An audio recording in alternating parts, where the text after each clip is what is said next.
Yang terhormat Bapak-bapak, Ibu-ibu, salam Pancasila. Bapak-bapak, Ibu-ibu yang melihat video saya ini, tolong jangan lupa subscribe, like, dan di-share, dan di-komen. Sifatnya gratis. Saya akan mengomentari Boni Hargen di ALC menuding Rocky Gerung otaknya radikalis. Jadi ini saya lihat sumber saya dari YouTube. Di dalam YouTube itu banyak berbagai pendapat sampai ada tuding-tudingan di antara Boni Hargen dan Rocky Gerung. Rocky Gerung katanya hanya otaknya radikalis. Disebutnya sebagai kebebasan berpendapat. Jadi Rocky Gerung katanya tidak bisa. Rocky Gerung ini kalau saya lihat tidak bisa membedakan negara hukum dengan negara demokrasi. Jadi negara hukum adalah negara di mana hukumnya yang tertinggi, disebut hukum itu sebagai panglima. Jadi yang tertinggi. Jadi hukumlah sebagai panglima yang tertinggi di negara Indonesia ini. Baru demokrasi adalah yang mewakili rakyat, terutama kebebasan berpendapat. Jadi negara harus membawahi di mana perlu ketahui kinerjanya antara negara hukum dan demokrasi, yaitu bahwa masyarakat rakyat dengan kebebasan berpendapat menyampaikan pendapatnya lewat DPR sebagai rakyat supaya menyusun semua perbuatan-perbuatan yang tercela yang dianggapnya melanggar hukum diatur dalam.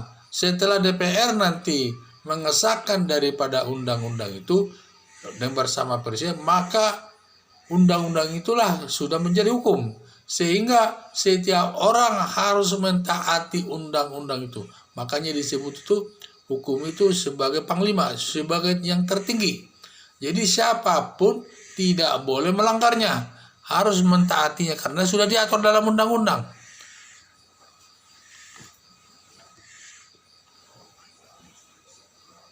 Jadi demikian ya kaitan antara demokrasi sebagai kebebasan berpendapat dengan negara hukum. Jadi kalau sudah diatur dalam undang-undang, semua harus mentaatinya. Tidak boleh lagi ada kata-kata kebebasan berpendapat.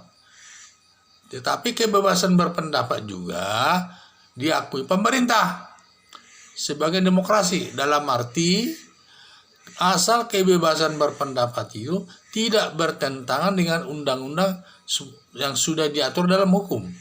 Kalau perbuatan itu sudah diatur dalam hukum, tidak boleh lagi dia mengingkari, menyatakan tidak sependapat dengan itu. Dia sudah wajib menjalaninya kalau sudah diatur dalam undang-undang. Dan tidak boleh lagi disebut kebebasan berpendapat. Seperti Rocky Gerung selalu menyatakan kebebasan berpendapat sampai membicarakan Pancasila, dan Pancasila itu katanya perlu diganti dan lain sebagainya, apapun alasannya. Ini sedangkan Pancasila sudah diatur dalam undang-undang, maka setiap orang, organisasi apapun yang ada di Indonesia itu harus tunduk kepada Pancasila. Tidak ada orang lain yang tidak tunduk kepada Pancasila, dan semua harus mentaatinya. Dan tidak boleh lagi ada alasan menyatakan kebebasan berpendapat, karena alasan kebebasan berpendapat supaya Pancasila diganti dan semua. Hal ini sangat tidak dibenarkan, bertentangan dengan hukum, dan juga ini harus ditindak secara tegas. Jadi makanya Boni Hargen itu menyatakan Rocky Gerung itu pikirannya hanya sebagai radikalis, hanya ingin melakukan perubahan-perubahan yang sudah diatur dalam undang-undang, juga ingin dibahasnya, digantinya seperti Pancasila, ingin digantinya Pancasila itu. Jadi selalu memberikan pandang-pandang tidak masalah merubah Pancasila karena kebebasan berpendapat.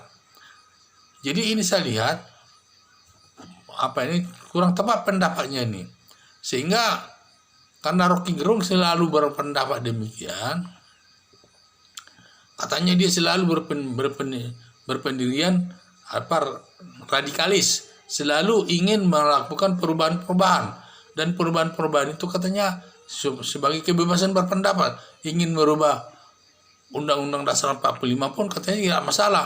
Merubah Pancasila sebagai dasar negara tidak masalah, karena itu kebebasan berpendapat. Sehingga karena dia sepaham saya lihat dengan pemikiran-pemikiran kelompok-kelompok yang radikal, yaitu seperti FPI, Hizbut Tahrir, dan Ruki Solo yang sering mengundang dia, oleh Abu Bakar Basir, memang sering mengundang dia. Karena di sini mereka selalu menggunakan kebebasan berpendapat yang ingin mengganti Pancasila sebagai dasar negara diganti dengan khilafah dan lain sebagainya. Dan mereka juga tidak mau mencantumkan Pancasila dalam anggaran dasar dan anggaran rumah tangga FPI. Dan hal-hal inilah dia paling cocok di sana. Makanya dia sering diundang, karena dia tidak sejalan dengan pemikiran pemerintah. Dia sejalan dengan pemikiran organisasi terlarang. Karena organisasi terlarang ini selalu menghendaki merubah dan juga ingin merubah Undang-Undang Dasar itu sebagai dasar negara. Ingin merubahnya menjadi khilafah sebagai dasar negara. Nah, inilah. Jadi pemikiran mereka radikal. Dan juga kalau sudah negara nanti jadi negara Islam, didasarkannya daripada khilafah, ya tentu akan terjadi masalah-masalah di negara Indonesia ini. Karena negara Indonesia ini ada 6 agama yang diakui negara. Agama Islam, agama Kristen, agama Katolik, agama Hindu, agama Buddha, agama Konghucu. Jadi nanti terjadi masalah-masalah yang bertentangan dengan Negara Kesatuan Republik Indonesia. Jadi saya sangat sependapat, ada tudingan kepada Rocky Gerung itu radikalis.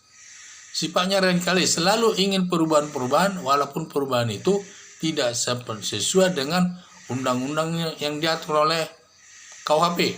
Karena semua yang sudah diatur dalam KUHP wajib tunduk kepada hukum itu. Jadi saya sangat sependapat, tudingan Boni Hargen itu menyatakan Rocky Gerung itu adalah radikalis cara berpikirnya. Sekian dan terima kasih.